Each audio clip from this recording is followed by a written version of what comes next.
Hello everybody, welcome to theCUBE. A lot going on. Here's our lineup. Microsoft announces biometric ID system for Windows 10. The social network everybody loves to ignore can't be ignored no more.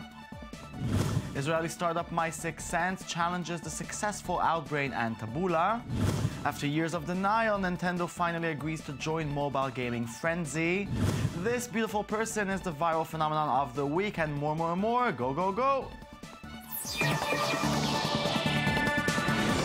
Please don't call it a comeback. Microsoft is ready to take over the world, just like in the good old days, with its biggest release yet, Windows 10. Microsoft announced on its blog that Windows 10 is launching this summer in 190 countries and 111 languages. The company didn't name an exact day, but at least we know it's not far off. Topping that, Windows 10 will be free for Windows 7, 8, and 8.1 users when it's available. Microsoft also announced that biometric authentication is coming to Windows 10. It's called Windows Hello, and it will let you unlock your Windows 10 device with your finger, iris, or face. Microsoft Passport will take this further by letting you access apps and online services without a password. So say hello to Microsoft Hello. With Windows Hello, you can use your fingerprint, face, or iris, and you get enterprise-grade security with nothing that attackers are able to steal. They can't watch you enter your PIN, they can't steal your password. You get all of that security that an IT organization would expect from smart cards with the familiarity and personal experience of Windows Hello. And this technology we've developed over the years, based on what we've learned with Kinect, early versions of Kinect, we've evolved that and included it right into Windows. It uses new infrared technology that makes it much more reliable in different lighting conditions, with cosmetics, with facial hair. And this is part of what allows us to get that facial recognition all the way up to what we call enterprise grade, over 1 in 100,000 false accept rate. So there can be a trusted way to recognize you and authenticate you, both in the enterprise and your work environment, but also at home as a consumer, unlocking your Microsoft Passport as you're visiting online sites and content.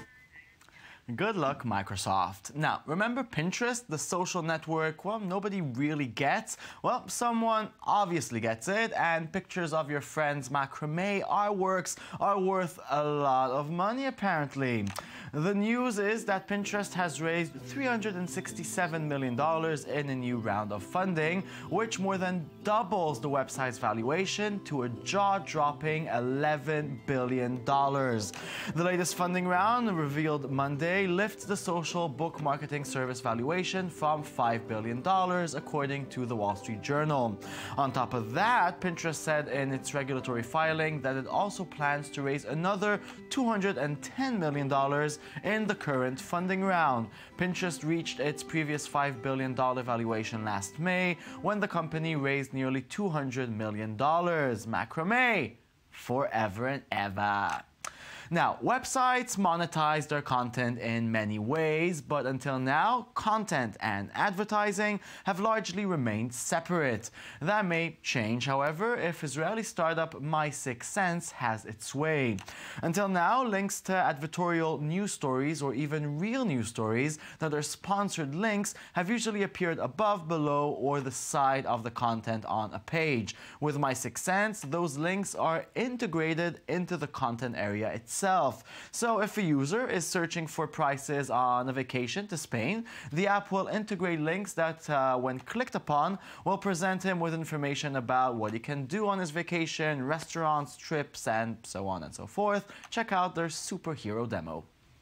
Clark Kent is starting off his day as he usually does, skimming through the Daily Planet with his cup of coffee. He already read the top headlines through the website and wants to read something he hasn't already seen. He briefly scrolls through the mobile homepage, yet does not seem to find anything that catches his eye. With My Sixth Sense, Clark can bypass this scroll and search phase by pressing the More tab to open our bar, which provides him with a top selection of stories that we know he will enjoy most. Since Clark was given a refined selection of top stories for him, he clicks on an article about phone booths, which catches his attention.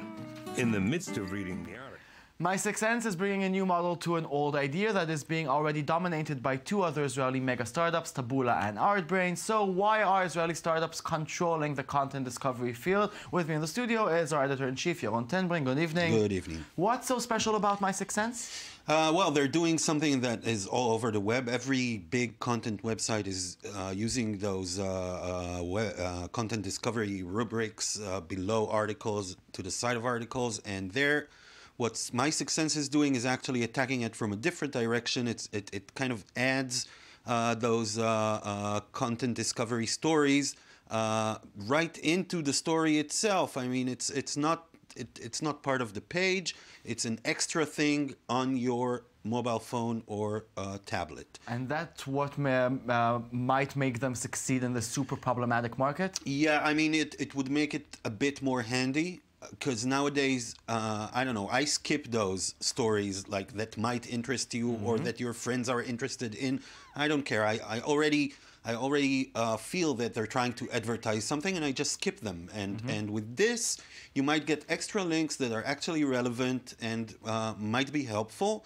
Although, as you said, the whole field is very problematic. Okay, let's talk about Taboola and Artbrain. There are two big corporations, both of them Israeli. Is that a coincidence? No, they're both about to become or have already become billion-dollar companies. They're both going towards an IPO in New York. And they're both doing something a lot of Israeli startups are doing, which is to piggyback on existing startups or content websites and develop a whole business basically around other people's content. So it's a bit parasitic, which sounds mean, but actually the idea is that they build another layer of content on existing content, which is a very smart thing to do. If you can make Israeli thing to do? I think yes, it's kind of Israeli chutzpah, you know, as they call it around the world. It's a bit cheeky. The fact that a lot of websites agree to that means that the websites also earn from it, which makes it a good deal for everybody, I guess. Okay, and does the market of recommendation algorithms, does it really need more competitors? I don't know if it needs it, but you know, if those two companies, Outbrain and Taboola, are billion-dollar companies, that means a lot of money can be made. Advertisers are using it to target competing products. It's you know, it's developing, and I guess more competition can't be bad.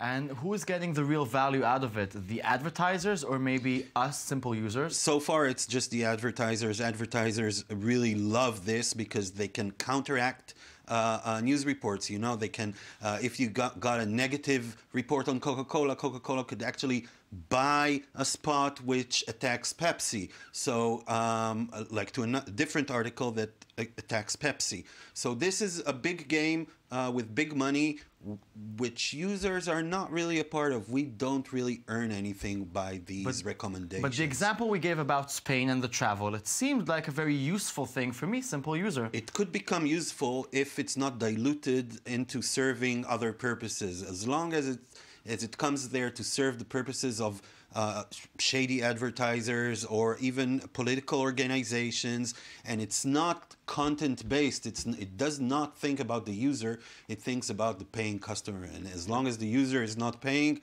the user is part of the commodity. But is that the next step, maybe? Content? Hopefully that's what My Sixth Sense is doing. They're doing it a bit better, I think, than Outbrain and Taboola.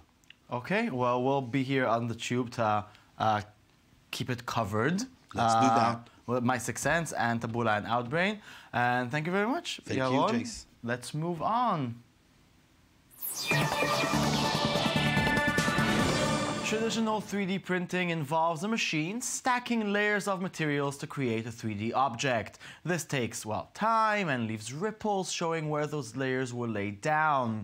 Now imagine you could grow an object out of a pool of liquid, just like in Terminator 2. Startup Carbon 3D stepped out of a stealth mode this week to introduce a new way to 3D print objects. As you can see on screen, it's nothing less than amazing.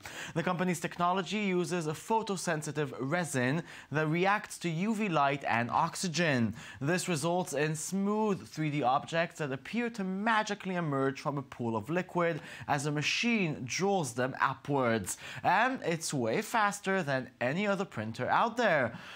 Reality, how very, well, science fiction of you. We love it. Now, you hate riding the bus, it's too crowded and slow. Well, someone is trying to reinvent the whole bus ride experience. Transit startup Leap is finally launching in San Francisco. It's a private alternative to public buses. You book, track, and pay for your bus via a smartphone app, enjoy leather seats and Wi-Fi on board, and avoid all the occasional discomfort that comes with traveling by public transport. The service costs $6 per ride and you have to own a smartphone to use it. So yeah, it's going to be the Uber of buses, at least for people who can afford the $6 ticket to ride. The rest of us, well, we'll cheer from the back of the bus, a regular bus. Check Leap's promo, it's oh so techie.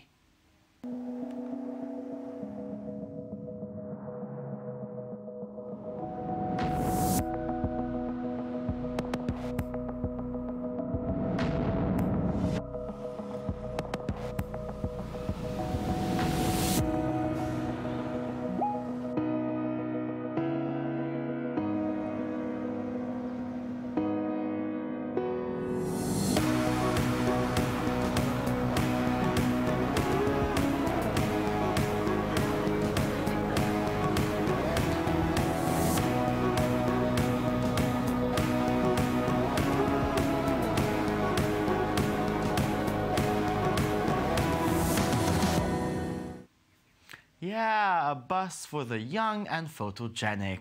Great idea. Now, what's been missing from your smartphone all these years? What? Well, it's not alive, because you obviously haven't got one. It's Super Mario, and that may be changing. Nintendo will finally take advantage of the smartphone gaming craze thanks to a new partnership with Japanese mobile software giant DeNA. Both companies announced. Hooray! The new venture will bring true Nintendo gaming experiences to mobile platforms for the first time, which is something fans and even Nintendo's investors have been demanding for years. Nintendo has been notoriously stubborn about ignoring the smartphone gaming boom. In 2011, just as iOS gaming was exploding, Nintendo president Satoru Iwata boldly declared that porting properties to mobile was not a possibility. Well, now it is. Mamma mia! Are you excited for the upcoming Eurovision Song Contest? Well, Sweden is sending a song called Heroes, but the real hero is the guy who translated the song to sign language. He's becoming a web phenomenon, and for all the good reasons. And tell the others to go sing it like a hummingbird, the greatest anthem ever heard. We are the heroes of our time, but we're dancing with the demons in our minds. We are the heroes of our time, heroes.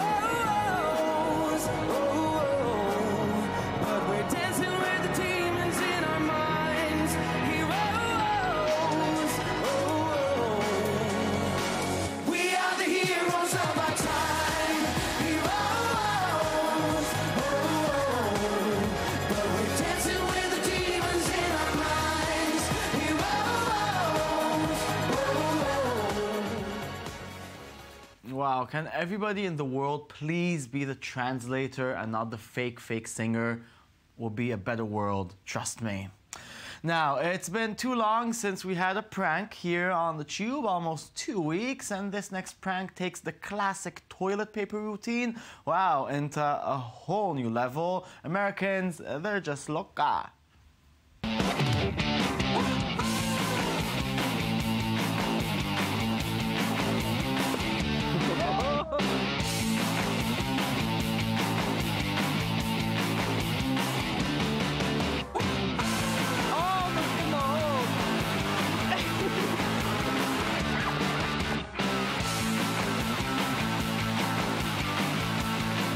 Good. That was really good. How much time do we have? My dad just landed, so I sent my mom to go stall him. I don't think we have any time.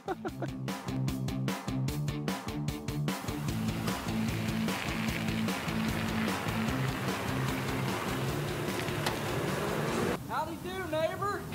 Toilet paper. Oh my God. Roman actor. What are you doing with your... Oh. What the hell happened? Oh my. I just wish I'd filmed it. Oh my God. American humor. Okay, that's it. Show's over. Thank you very much. Be back tomorrow with a brand new show. Twitter, Tumblr, TheTube24. And always remember, married men live longer than single men, but married men are a lot more willing to die. That's Johnny Carson. Goodbye.